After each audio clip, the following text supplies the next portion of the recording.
आप देख रहे हैं पूर्वांचल। सबसे पहले तो मैं आप सभी लोगों को धन्यवाद देना चाहता हूं कि लोकसभा के चुनाव अवसर पर और ऐसा महत्वपूर्ण सवाल रख करके कि पहले चरण का मतदान आज होने जा रहा है। इस मतदान में क्या समझते हैं, क्या होने वाला है, पूरे देश के पैमाने पर, प्रदेश के पैमाने पर तो नहीं, जो लोकसभा क्षेत्र की एक छोटी सी इकाई होती है उसके आधार पर,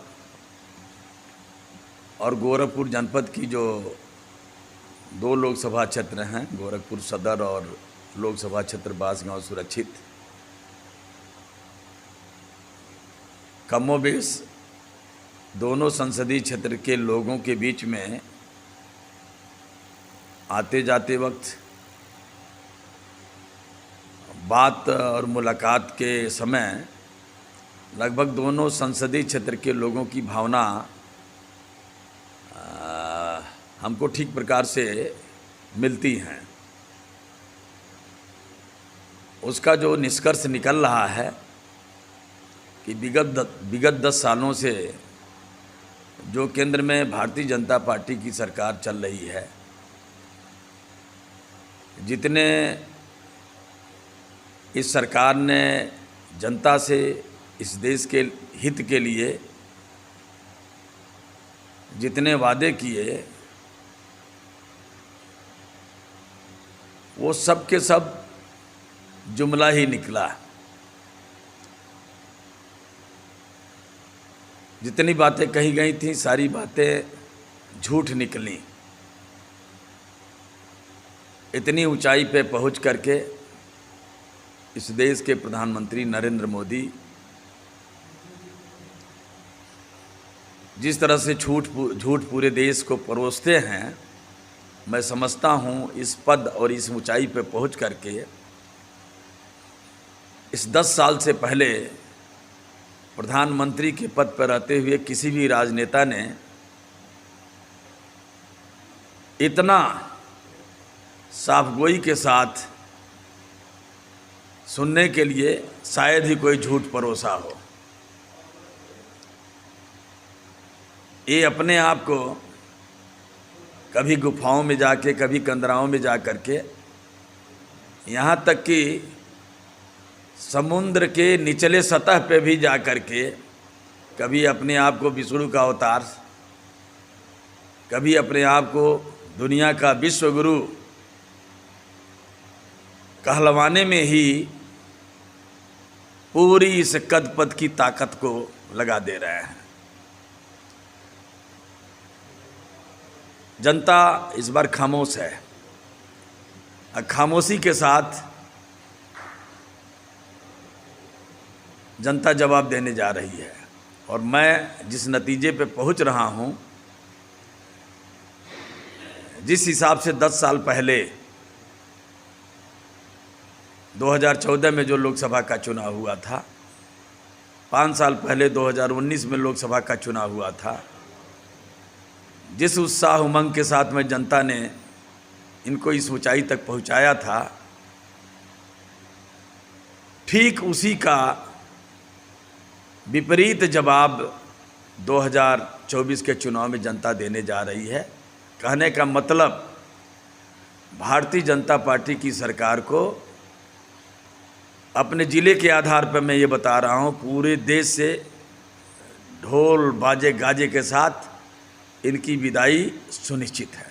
जैसा कि आपने बहुत सारे चुनाव लड़े हैं, तो इस चुनाव में क्या फर्क दिख रहा है? बहुत अच्छा सवाल ये भी आपका है। हर चुनावों से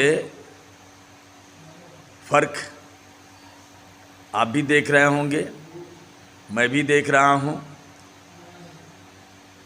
मतदाताओं ने अपनी भावना को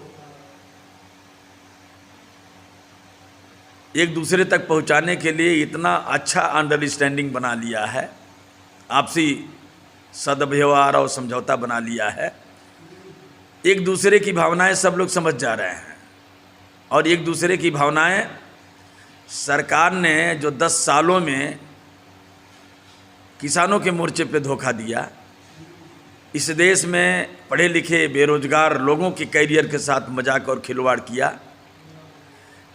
जितने इस देश के नागरिक हैं अपने बेटा बेटी को उच्च शिक्षा देने का ख्वाब और सपना देखते हैं, उसको इस कदर महंगा कर दिया। दलहन तिलहन के दाम 10 साल की बनस्पत उसके दाम चौगुना हो गए। डीजल पेट्रोल के दाम एकदम बिल्कुल तिगुना हो गए। गैस सिलेंडर 10 साल पहले जो 400 रुपये में मिला करता था, आज 1200 रुपये में लेने के लिए लोग मजबूर और लाचार हो गए। किसानों के लिए उर्वरक, जो यूरिया खाद और डीएपी जो 50 किलो की बोरी आती थी, उसको इसी सरकार के लोगों ने पहले उस बोरी को 45 किलो में कन्वर्ट किया, और उससे भी इनका मंसूबा पूरा नहीं हुआ तो यूरिया और डीएपी की बोरी को 40 किलो में कन्वर्ट कर दिया। यहाँ तक कि किसानों के खेती या अच्छी खेती में जो पेस्टिसाइड जो इस्तेमाल होते हैं उसको इस कदर महंगा कर दिया गया, क्योंकि उसके कल कारखाने अडानी अंबानी जैसे लोगों के पास में हैं, जो भारतीय जनता पार्टी की सरकार के बेहद करीब मोटी रकम चंदा देने वाले लोग हैं। जनता समझ चुकी है, और जनता 2024 के लोकसभा के चुनाव में उनको शानदार ढंग से जवाब देते हुए उनको पराजित करने जा रही है, उनको विदा करने जा रही है। ओम प्रकाश राजभर है, वो कहते हैं अखिलेश और राहुल गांधी को बच्चा, तो क्या कहेंगे इसमें?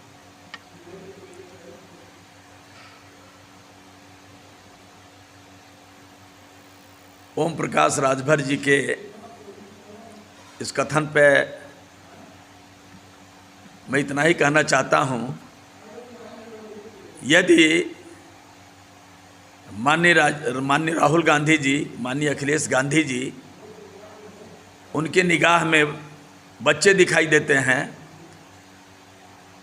तो बाप की भूमिका निभा करके दिखाएं, देश को बताएं, प्रदेश को बताएं।